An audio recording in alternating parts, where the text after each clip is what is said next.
Assalamualaikum warahmatullahi wabarakatuh. Alhamdulillahilladzi nahmaduhu wa nasta'inuhu wa nastaghfiruh wa na'udzu billahi min shururi anfusina wa min sayyiati a'malina. May yahdihillahu fala mudilla lahu wa may yudlil fala hadiya lahu. Asyhadu an la ilaha illallah wahdahu la syarika lah wa asyhadu anna Muhammadan abduhu wa rasuluh la nabiyya ba'dah. Ibu-ibu, bapak-bapak, para jamaah yang saya muliakan, syukur alhamdulillah kita panjatkan kepada Allah Subhanahu wa taala sampai di subuh hari ini kita masih diberi sehat oleh Allah, masih diberi kekuatan dan kesempatan sehingga kita dapat melaksanakan salat subuh berjamaah.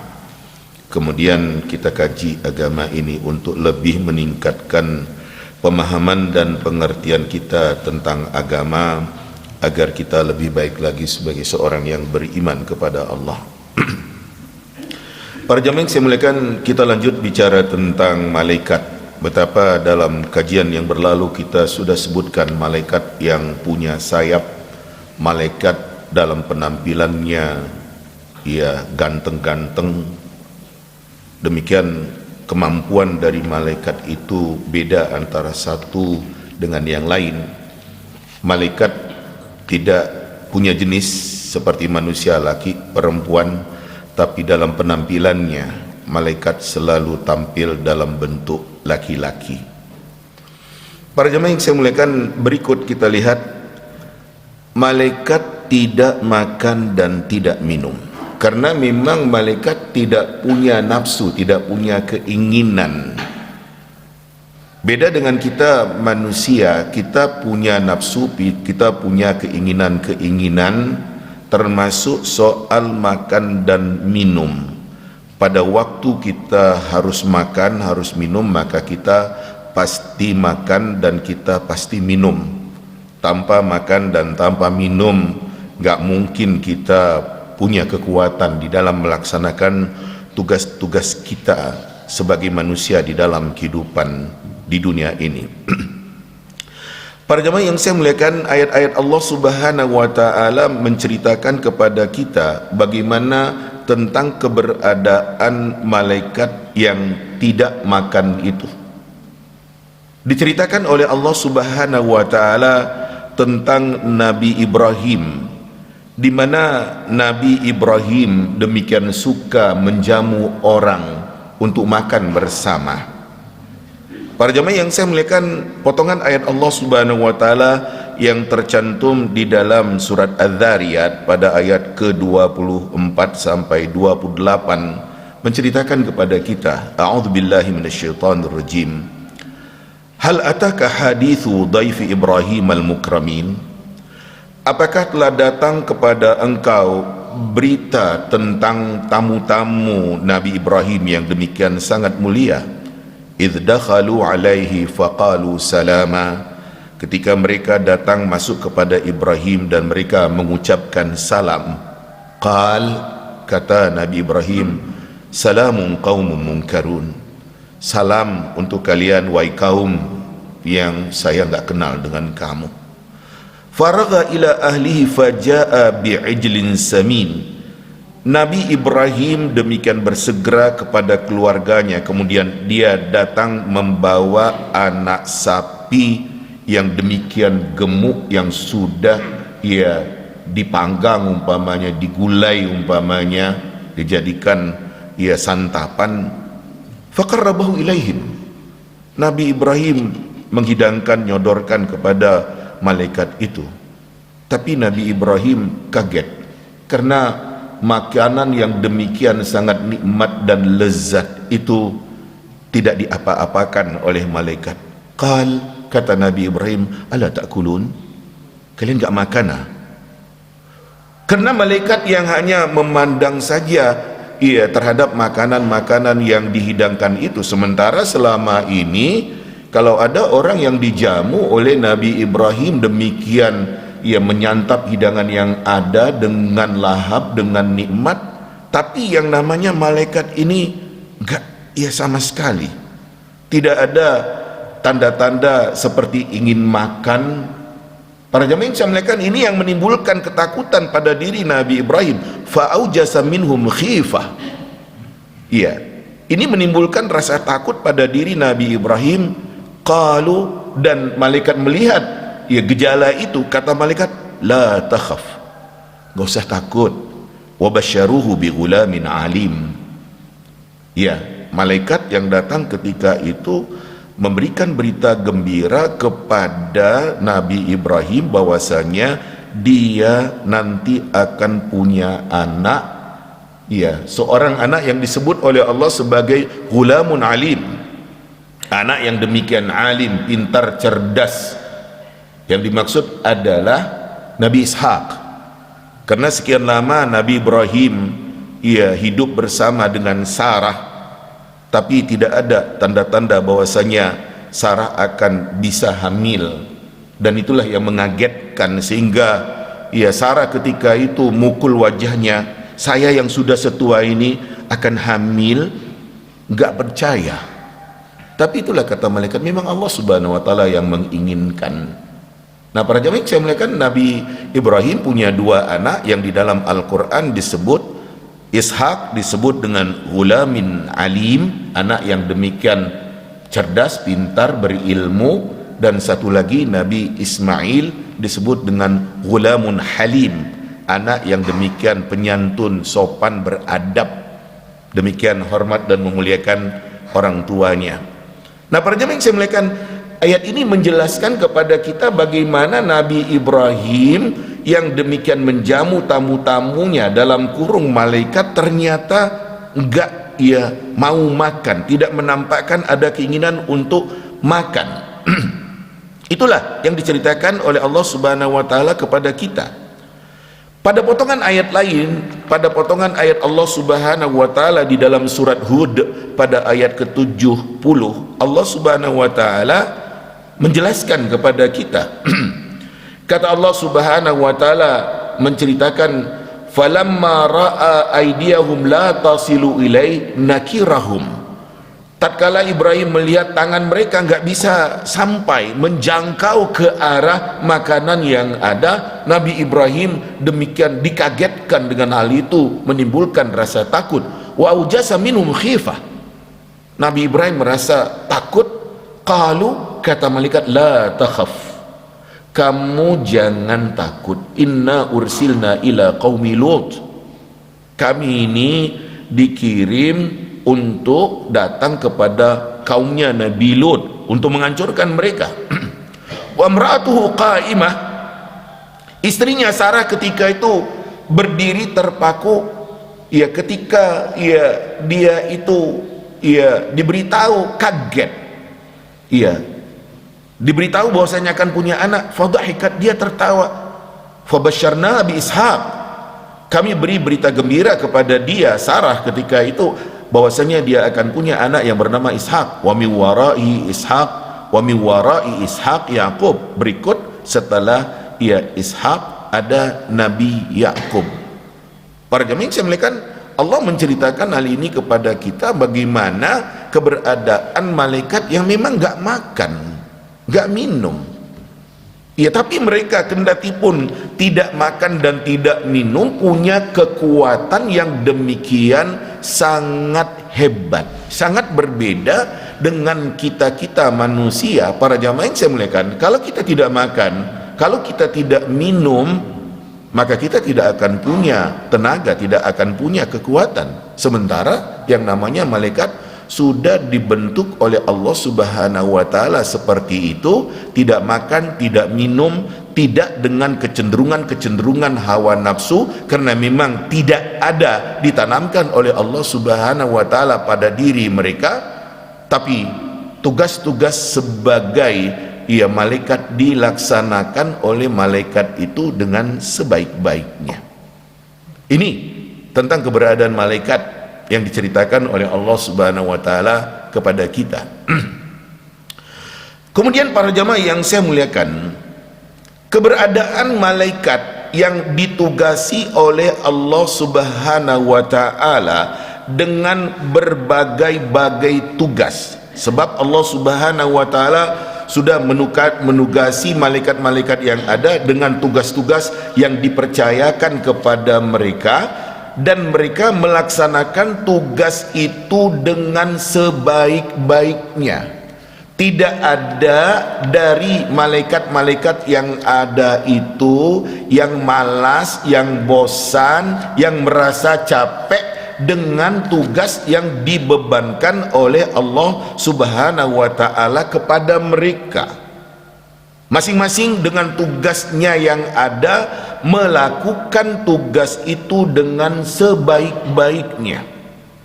Itulah malaikat yang dikatakan oleh Allah Subhanahu wa taala kepada kita, bagaimana mereka tetap bekerja, tetap melaksanakan tugas-tugas yang ada, kemudian tidak pernah merasa capek, tidak pernah merasa lemah, tidak pernah merasa tidak bersemangat dengan tugas yang dibebankan oleh Allah Subhanahu wa taala kepada mereka.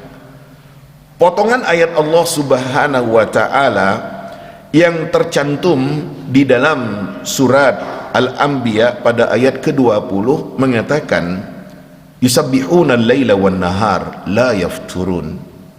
Mereka itu bertasbih di sepanjang malam dan sepanjang siang, dan mereka tidak pernah merasa lemah, tidak pernah merasa tidak bertenaga. Para jemaah yang saya muliakan, seperti itu potongan ayat Allah Subhanahu wa taala. Demikian juga potongan ayat Allah Subhanahu wa taala yang tercantum di dalam surat Fussilat pada ayat yang ke-38. Allah Subhanahu wa taala mengatakan tentang malaikat, falladzina 'inda rabbika yusabbihuna lahu bil-lail wan-nahar wa hum la yas'amun. Potongan ayat di dalam surat Fussilat pada ayat yang ke-38, kata Allah Subhanahu wa taala, mereka malaikat yang ada di sisi Tuhanmu itu, mereka bertasbih memuji Allah di sepanjang siang, sepanjang malam dan sepanjang siang, dan mereka itu tidak pernah merasa bosan. Terus dengan tugas-tugas yang dibebankan oleh Allah Subhanahu wa taala kepada mereka. Para jemaah yang saya muliakan, kita ketahui malaikat-malaikat itu sudah mendapatkan penugasan-penugasan dari Allah Subhanahu wa taala. Semuanya dilakukan dengan sebaik-baiknya. Sepertinya tidak pernah habis ya kekuatan, tenaga, semangat. Sangat berbeda dengan kita manusia. Kita kalau ya dijejali dengan pekerjaan demikian sangat banyak, maka pasti di suatu saat kita merasa lemah, kita merasa ya nggak bertenaga, kita merasa nggak bersemangat. Tidak demikian keadaannya dengan malaikat yang ditugasi oleh Allah Subhanahu wa taala. Mereka laksanakan tugas-tugas itu dengan sebaik-baiknya, tanpa melalaikan sedikit pun apa yang memang menjadi tugas dari malaikat yang ada. Itulah keberadaan malaikat. Kemudian para jamaah yang saya muliakan, tentang keberadaan malaikat yang ada, menurut informasi ayat Al-Quran kepada kita, malaikat-malaikat yang ada itu tempatnya adalah di langit. Para jamaah yang saya muliakan, kita manusia ditempatkan oleh Allah Subhanahu wa taala di bumi, sementara malaikat itu ditempatkan oleh Allah Subhanahu wa taala di langit. Para jemaah yang saya muliakan, kita tidak tahu bagaimana tentang langit yang ada. Yang jelas kita melihat di atas kita ada langit yang menaungi kita. Menurut ayat Al-Quran, keberadaan malaikat yang ada itu, mereka ada di langit. Para jemaah yang saya muliakan, potongan ayat Allah Subhanahu wa taala yang tercantum ya di dalam surat Asy-Syura pada ayat yang ke-5 mengatakan tentang malaikat. Kata Allah Subhanahu wa taala, takadus samawatu yatafattarna min fawqihin. Langit yang ada itu hampir saja terbelah di atas mereka. Wal malaikatu yusabbihuna bihamdi rabbihim wa yastaghfiruna liman fil ard. Malaikat itu demikian bertasbih memuji Tuhan dan mereka memohonkan ampunan untuk orang yang ada di bumi, untuk manusia. Ala innallaha huwal ghafurur rahim. Ketahuilah sesungguhnya Allah Subhanahu wa taala itu Maha Pengampun lagi Maha Penyayang. Para jamaah yang saya muliakan, ayat lain yang menyebutkan tentang ini menyebutkan kepada kita tentang keberadaan malaikat itu. Kata Allah, falladzina 'inda rabbika. Malaikat itu ada di sisi Tuhanmu. Hadis Nabi menjelaskan kepada kita ketika ada seseorang budak wanita yang ditanyai di mana Allah Subhanahu wa taala, dia menjawab di langit, menggambarkan ketinggian, menggambarkan kemuliaan. Para jamaah yang saya muliakan, bagaimana hakikat langit kita nggak tahu sama sekali. Ayat-ayat Allah Subhanahu wa taala menyebutkan Allah itu di langit, malaikat yang ada bersama dengan Allah Subhanahu wa taala ada di langit, tapi hakikat daripada langit itu kita nggak tahu.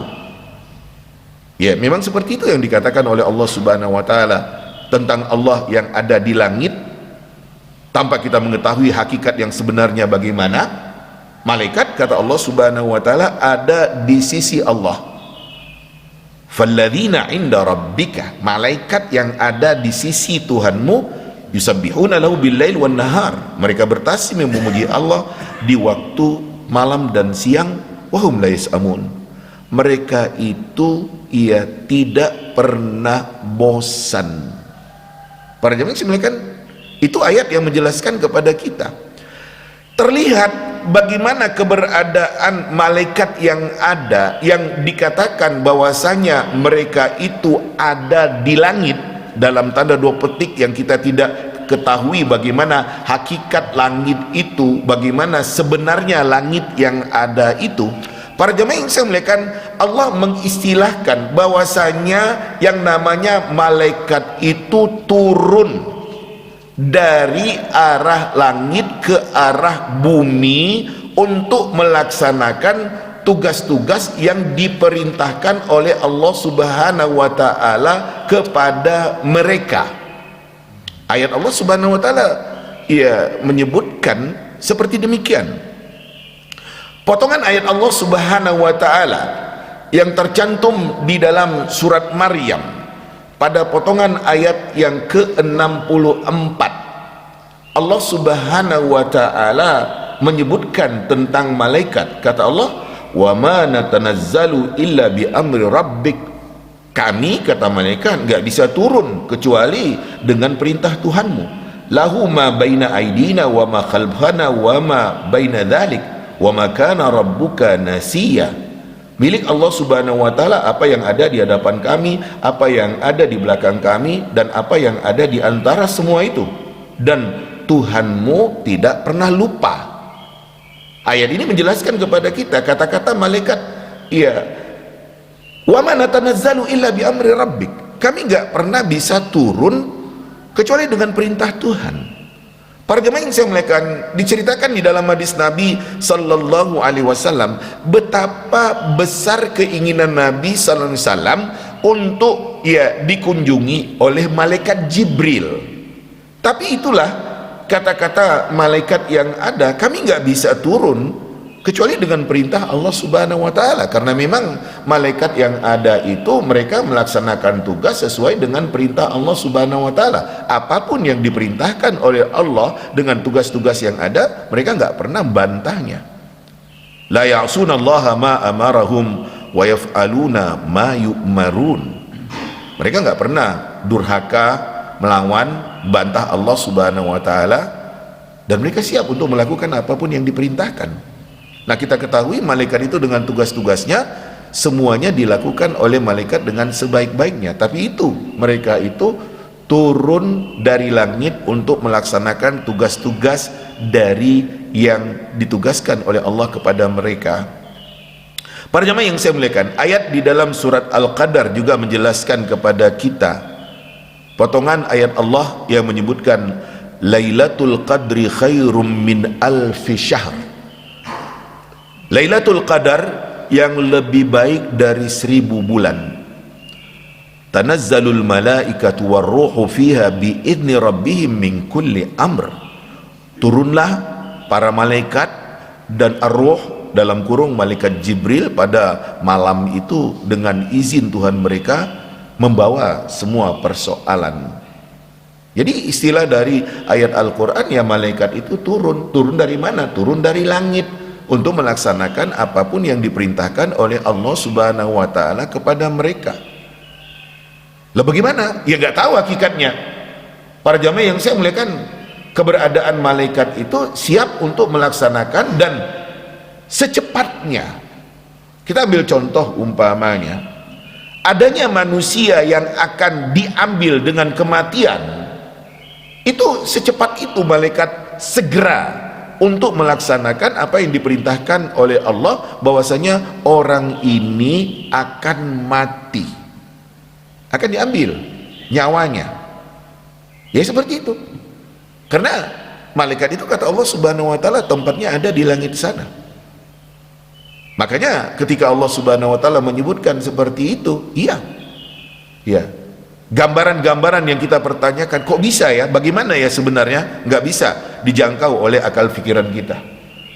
Yang jelas Allah mengatakan bahwasanya malaikat itu memang turun dari langit untuk melaksanakan semua tugas yang dibebankan oleh Allah Subhanahu wa Ta'ala kepada mereka. Kemudian para jamaah yang saya muliakan, jumlah malaikat itu demikian sangat banyak sekali, jauh-jauh lebih banyak dengan jumlah kita manusia. Berdasarkan ayat Allah Subhanahu wa Ta'ala dan hadis-hadis Nabi Sallallahu Alaihi Wasallam yang menjelaskan, yang tahu berapa banyak jumlah malaikat itu hanya Allah Subhanahu wa Ta'ala. Seperti potongan ayat yang ada di dalam surat Al-Muddathir pada ayat ke-31, Allah Subhanahu wa Ta'ala mengatakan, wa ma ya'lamu junuda rabbika illahu.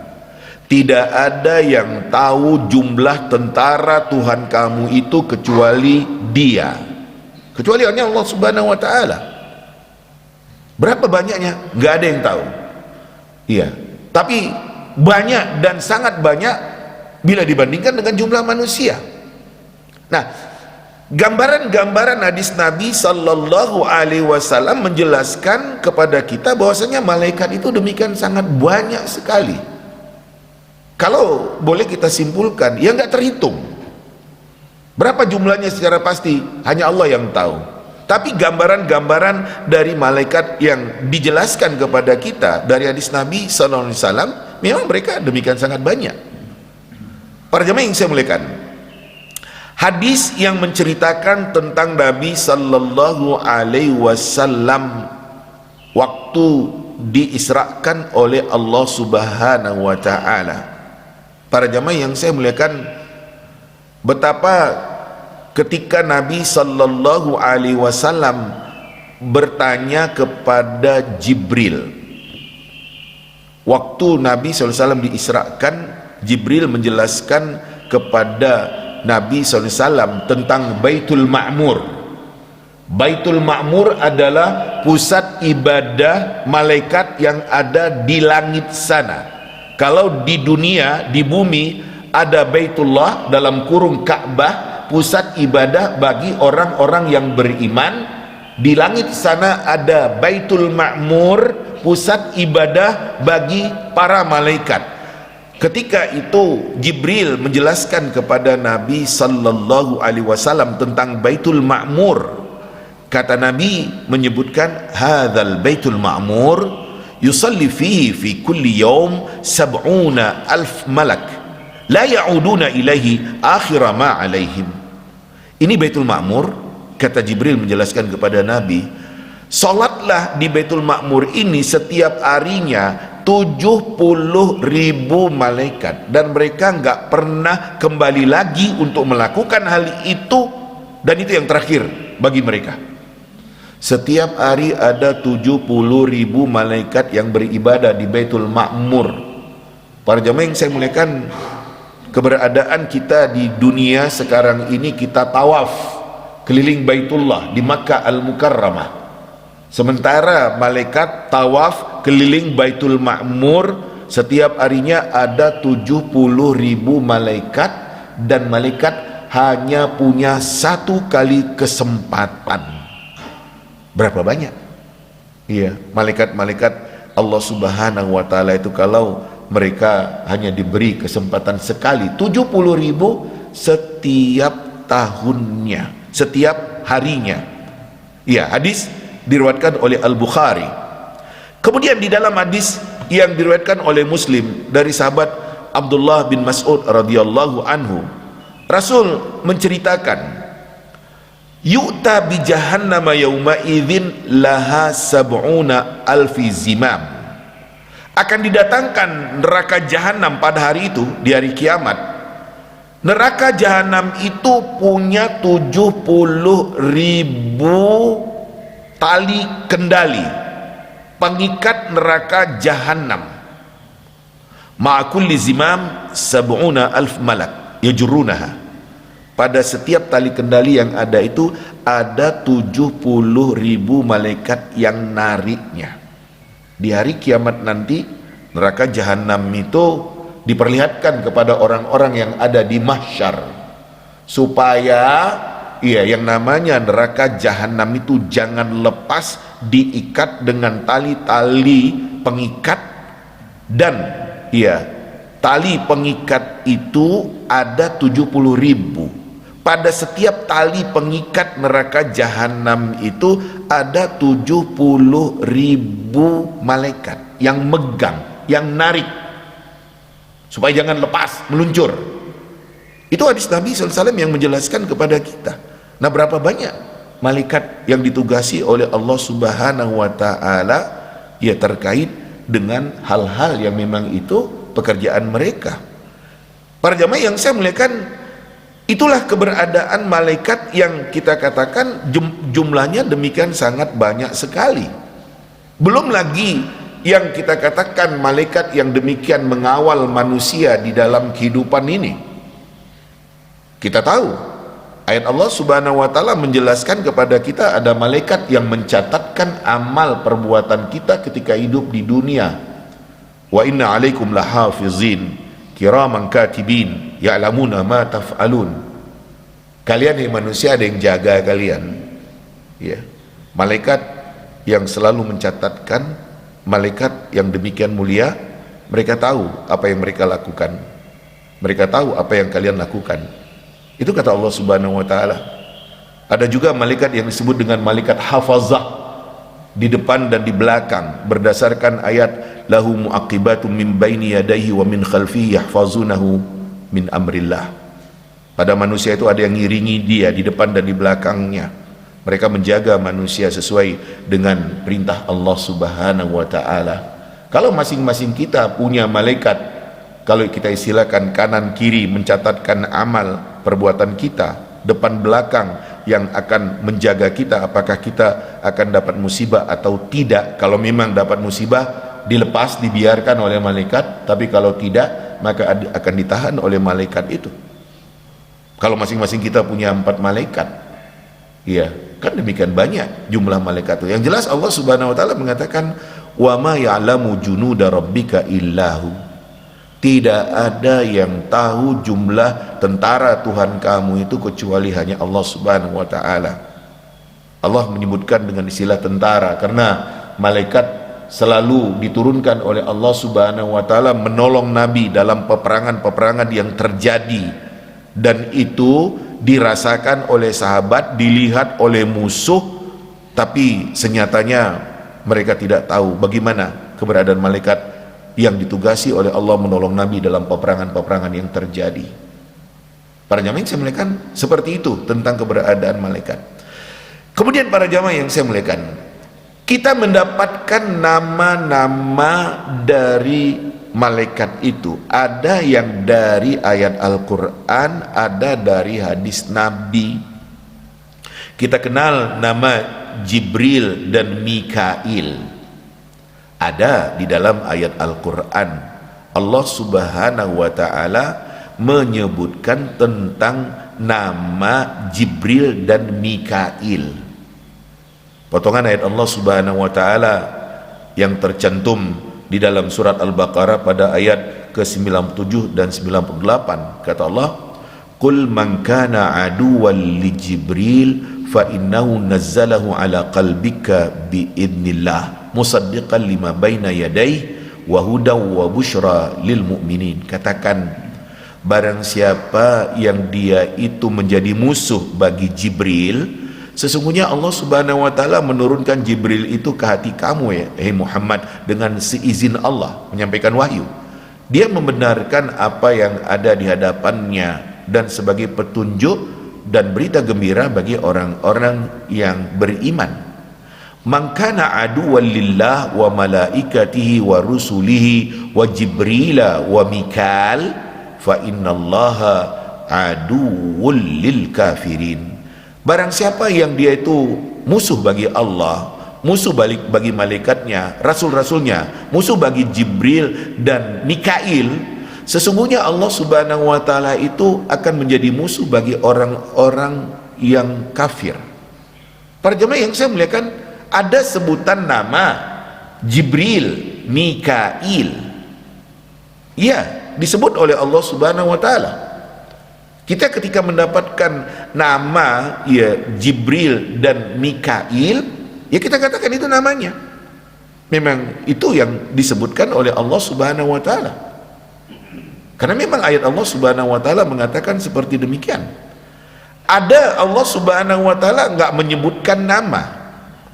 Ar-Ruh yang dia dikatakan oleh Allah Subhanahu wa ta'ala di dalam potongan ayat Al-Quran, itu ahli tafsir mengatakan bahwasanya roh yang disebutkan oleh Allah tentang malaikat itu adalah malaikat Jibril.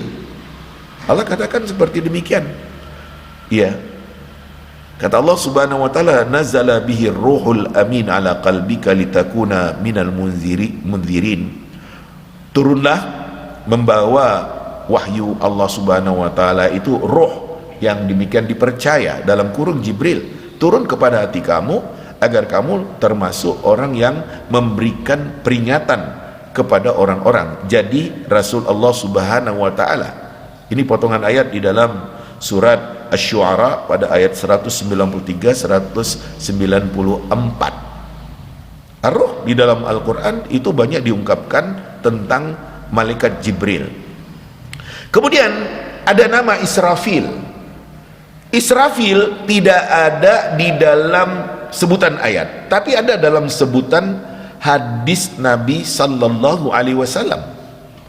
Para jemaah yang saya muliakan, contoh Nabi sallallahu alaihi wasallam ketika sholat tahajud, doa iftitah Nabi berbeda dibandingkan dengan doa iftitah ketika Nabi sholat dalam sholat biasa.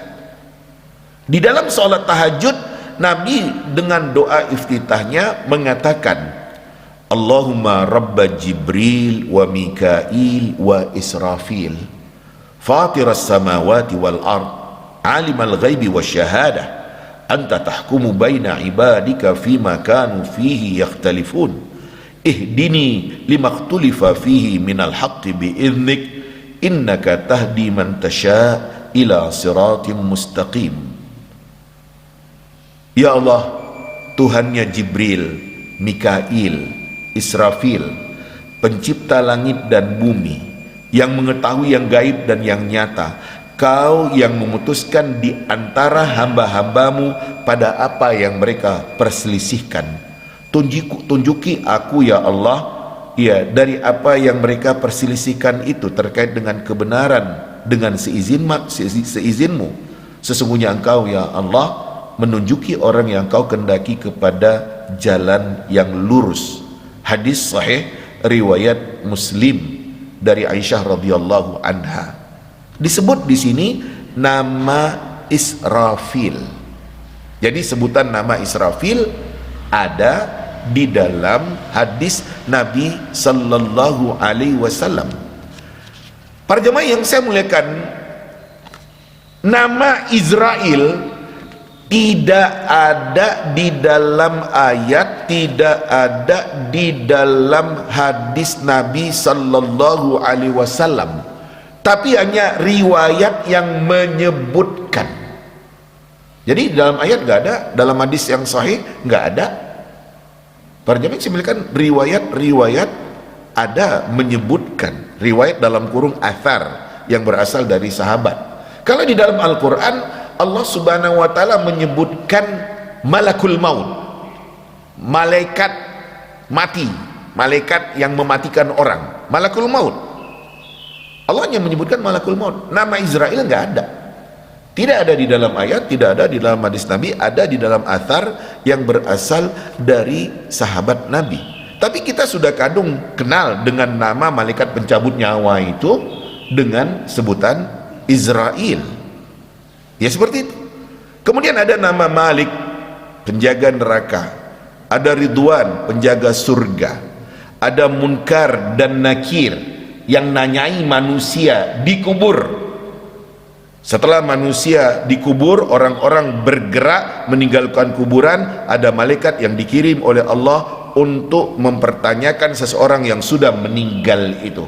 Itu malaikat yang demikian akan menghardik, mengerasi dan bertanya kepada yang meninggal. Para jemaah yang saya muliakan, orang beriman bisa jawab, orang kafir, orang maksiat nggak bisa menjawab pertanyaan-pertanyaan yang ada. Itu ada di dalam sebutan hadis Nabi SAW. Para jemaah yang saya muliakan, di dalam Al-Quran juga kita dapatkan nama Harut dan Marut, malaikat yang sengaja diturunkan oleh Allah subhanahu wa ta'ala sebagai ujian bagi orang-orang ketika itu. Wa ma kafara Sulaiman walakinna syayatina kafaru yu'allimuna an-nasa as-sihr wa ma unzila 'alal malakain bi Babila Harut wa Marut. Sulaiman enggak kafir, tapi setan-setan itu yang kafir. Mereka ngajari manusia ilmu sihir dan apa yang telah diturunkan oleh Allah kepada dua malaikat yang ada di negeri Babil, dalam kurung Babilonia, yaitu malaikat Harut dan Marut. Wa ma yu'allimani min ahadin hatta yaqula innama nahnu fitnah fala takfur. Kedua malaikat Harut dan Marut itu tidak pernah mengajarkan kepada orang-orang ilmu sihir sehingga keduanya mengatakan, hanya saja kami ini adalah ujian dari Allah, maka kalian jangan kafir dengan ilmu sihir yang ada. Ini diceritakan oleh Allah subhanahu wa ta'ala dalam surah Al-Baqarah pada ayat 102. Kemudian para jamaah yang saya muliakan, kita kenal nama Raqib dan Atid. Sebenarnya Raqib dan Atid itu bukan nama, tapi sifat. Para jamaah yang saya muliakan, Allah menyebutkan di dalam potongan ayat dalam surat Qaf yang tadi saya bacakan di dalam salat yang kita lakukan, idh yatalaqqal mutalaqiyani 'anil yamini wa 'anil shimali qa'id. Ketika bertemulah dua malaikat dari kanan dan dari kiri, mereka duduk, ma yalfizu min qaulin illa ladaihi raqibun atid. Tidak ada ucapan yang diucapkan oleh seseorang kecuali di situ ada raqib yang ngawasi, atid yang siap untuk mencatatkan. Jadi ini sifat, tapi kita kadung tahu ya dengan nama Raqib Atid, padahal itu adalah sifat yang ya disebutkan oleh Allah subhanahu wa ta'ala. Nah para jemaah yang saya muliakan, ketika kita mendapatkan memang itu nama, ya kita katakan memang itu nama yang disebutkan oleh Allah, ada dalam ayat, ada dalam hadis Nabi.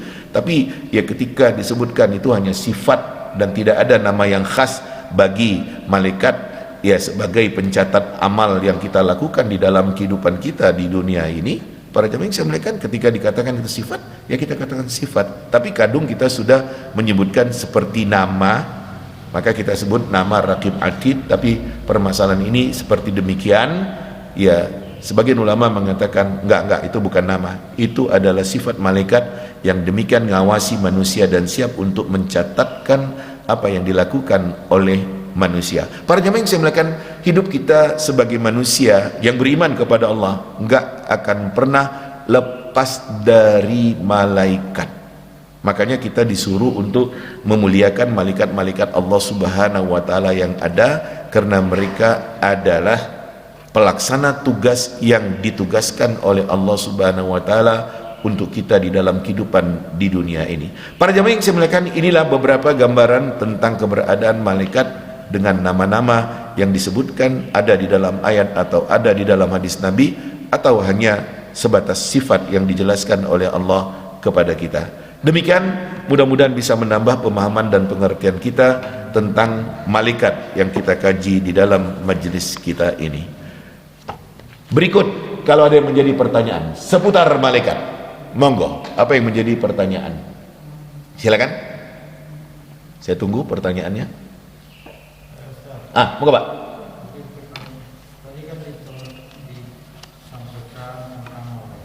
Ya. Kalau tentang jin bagaimana? Apakah jin itu ada kelaminnya, apa dia juga makan, apa dia juga berkomunitas? Itu terima kasih. Para jamaah yang dimuliakan, keberadaan jin persis seperti kita. Ada laki perempuan, mereka makan, mereka minum, mereka dengan kehidupan seperti kita. Jadi persis seperti kita, cuman kita nggak tahu bagaimana sebenarnya kehidupan jin itu.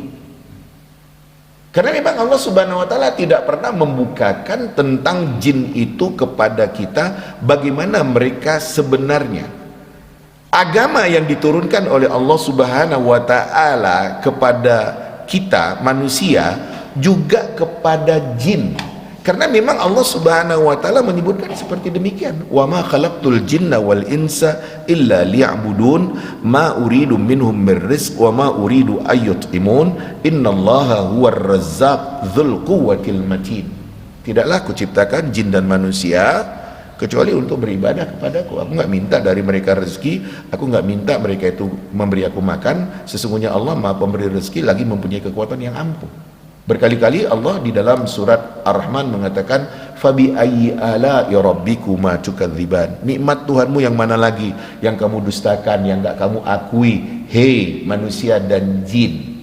Dan jin mengatakan tentang diri mereka, wa anna minnas salihuna wa minna duna dzalik kunna tara'iqa qidada. Di antara kami ada yang saleh, ada yang enggak. Kami ini menempuh jalan macam-macam. Jadi bagaimana keberadaan kita manusia, ada yang beriman, ada yang kafir, ada yang taat, ada yang maksiat, ada yang baik, ada yang jahat. Bagaimana keberadaan kita? Persis itu ada pada makhluk yang bernama jin. Cuman kita nggak tahu bagaimana hakikat mereka. Karena memang Allah mengatakan, Allah tidak akan membukakan bagaimana tentang keberadaan mereka itu. Mereka tahu tentang kita, tapi kita tidak tahu tentang mereka. Sebab Allah mengatakan, innahu yarakum huwa wa qabiluhu min haitsu la tarawnahum. Dia dengan kelompoknya melihat kalian manusia, sementara kalian gak bisa lihat mereka. Ini potongan ayat di dalam surat Al-A'raf pada ayat ke-27. Jadi mereka tahu tentang kita, tapi kita nggak pernah tahu tentang mereka. Bagaimana sebenarnya mereka? Nggak tahu. Jadi para jemaah yang saya muliakan, kalau yang namanya jin persis seperti kita, mereka bahkan punya usia lama, jauh lebih panjang dibandingkan dengan kita. Jadi kalau kita dalam batas 60-70 tahun atau katakanlah sampai 100 tahun, yang namanya jin itu barangkali ratusan tahun umurnya. Yang hidup bersama dengan kita sekarang ini entah sudah berapa generasi sebelum kita. Jadi ya demikian. Cuman tidak ada manusia yang tahu hakikat jin. Allah Subhanahu wa taala menceritakan seperti ini jin, dan itu ada di dalam surat jin umpamanya. Demikian juga di dalam hadis-hadis Nabi SAW, Nabi cerita kepada kita tentang jin. ya kita imani seperti yang dikatakan oleh Allah di dalam Al-Quran, demikian juga dalam hadis Nabi. Akal kita gak bisa menjangkau tentang hakikat jin yang sebenarnya. Demikian tentang jin yang persis seperti kita. Kalau kita ingat kisah-kisah anak-anak yang indigo, dia kadang-kadang bisa melihat makhluk yang aneh-aneh. Itu sebetulnya apa? Para jemaah yang saya muliakan, indigo seperti itu, ini anak yang ditempeli oleh jin, dan itu tidak baik, tidak baik. Betapapun harus dipisahkan, dan untuk memisahkannya orang yang ahli ruqyah. Kan gak enak kita ditempeli kemana-mana seperti ada yang ngekori saya. Saya harus bebas sebagai manusia. Kalau kemana-mana saya seperti ada yang nempeli saya, ngekori saya, dan kemudian dia memperlihatkan macam-macam kepada saya. Tuh lihat, tuh. Lah kan itu kan gambaran-gambaran yang gak enak sebagai kita manusia. Saya katakan, untunglah kita manusia diberi batasan oleh Allah, gak bisa melihat. Yang terlihat itu yang terlihat oleh mata kita. Nggak bisa kita melihat yang di luar jangkauan mata kita. Ternyata anak indigo umpamanya dia bisa melihat, dan itu tidak baik sebenarnya. Ada kesimpulannya dia ditempeli oleh jin. Maka yang seperti itu kita katakan harus dipisah. Nggak boleh. Ya kamu kesana kamu. Jangan nempel saya. Jangan ya kemana-mana saya kamu ikut.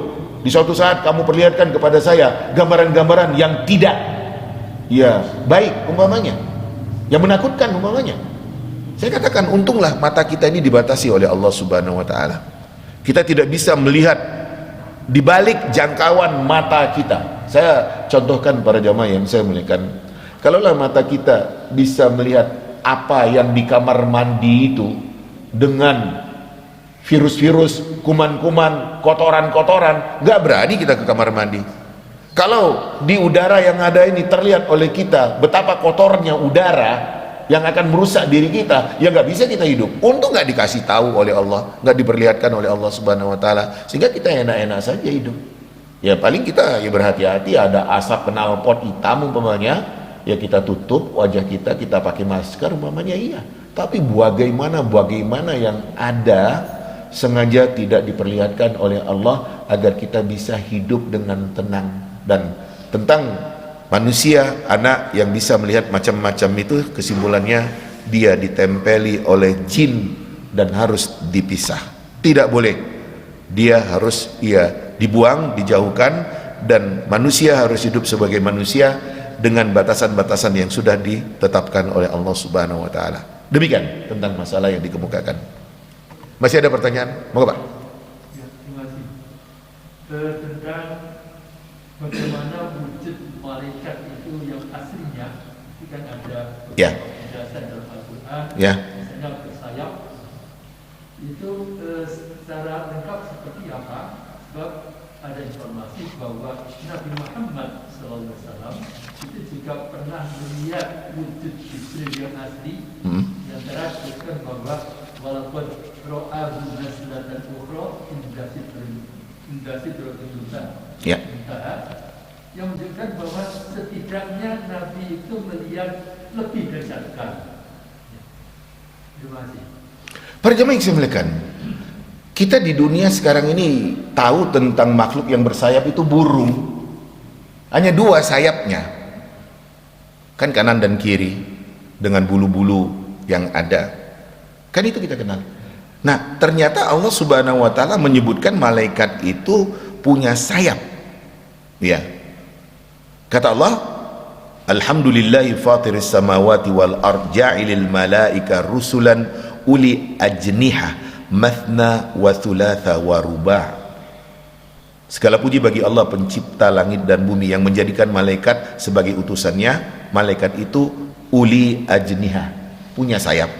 Mathna, dua, wa thulath, tiga, wa ruba', empat. Yazidu fil khalqi ma yasha. Allah akan menambahkan pada penciptanya itu apa saja yang dikehendaki oleh Allah, Innallaha ala kulli syai'in qadir. Sesungguhnya Allah atas segala sesuatu maha kuasa. Potongan ayat di awal surat Fatir. Kesimpulannya malaikat ya bersayap. Bahkan Nabi SAW melihat Jibril punya 600 sayap. Lalu bagaimana kita membayangkan? Yang selama ini kita tahu hanya 2 burung itu punya sayap. Nah, para jamaah yang melihat, Nabi pernah melihat malaikat Jibril dalam bentuk aslinya 2 kali. Tapi nggak bisa kita bayangkan. Iya. Kalau yang diceritakan kepada kita, ketika malaikat itu menaungi dengan sayapnya, tertutup semua yang ada ini. Sampai seperti itu. Dan para jamaah yang saya melihat ungkapan-ungkapan hadis Nabi SAW, majelis kajian yang ada dinaungi oleh malaikat, dalam kurung diberkahi oleh Allah untuk orang-orang yang hadir di dalam majelis kajian seperti ini, dan dimohon ampunkan kepada Allah Subhanahu wa Ta'ala. Itu orang di dalam majelis ilmu, majelis zikir, majelis yang mengkaji agama Al-Quran dan Sunnah Nabi SAW. Hakikatnya kita nggak tahu. Jadi inilah yang kita katakan masalah ghaibiyah. Oh, informasinya seperti itu. Ya udah. Membayangkan bagaimananya. Ya, saya katakan nggak akan sampai kepada hakikat yang sebenarnya. Cuman informasi seperti itu. Bersayap katanya. Ya sudah. Iya. Kan kita di dunia ini kan tahu yang bersayap itu burung. Burung itu juga ada burung kecil, ada burung besar. Burung kecil terbangnya hanya ya sekian, burung besar tinggi, elang itu umpamanya. Ya kan? Kan seperti itu. Malaikat dengan sayap yang demikian sangat ya besar kan? Ya kecepatannya. Apalagi dia diciptakan dari cahaya. Kita punya istilah kekuatan cahaya. Betapa cepatnya malaikat itu. Jadi nggak pernah terlambat dalam melaksanakan tugas-tugas yang dibebankan oleh Allah Subhanahu wa Ta'ala kepada mereka. Saya terkait dengan masalah-masalah itu, saya hanya katakan cukuplah sebatas informasi di permukaan global. Malaikat punya sayap, ya. Jibril punya 600 sayap, ya. Tapi bagaimana sebenarnya? Saya coba untuk mereka-reka umpamanya, atau saya lukis-lukis gitu, sayap malaikat sekian. Enggak. Ya, memang Nabi menceritakan kepada kita malaikat Jibril punya 600 sayap, dan 2 kali Nabi SAW melihat Jibril dalam bentuk aslinya. Demikian, jadi kita seperti itu ketika kita mendapatkan informasi hal-hal yang gaib. Saya hanya katakan ini ayat yang menyebutkan, ini hadis yang menyebutkan, kita imani. Beriman kepada malaikat termasuk rukun iman yang harus kita yakini. Sebab kalau enggak percaya dengan malaikat, ya berarti kafir. Ya, Allah suruh kita percaya kepada malaikat. Iya, percaya. Dan bagaimana informasi malaikat? Inilah yang kita kaji dari ayat, dari hadis Nabi sallallahu alaihi wasallam. Para jamaah yang saya muliakan, itu dulu. Ya, mudah-mudahan bisa menambah pemahaman dan pengertian kita di dalam mengkaji tentang malaikat. Wassalamualaikum warahmatullahi wabarakatuh.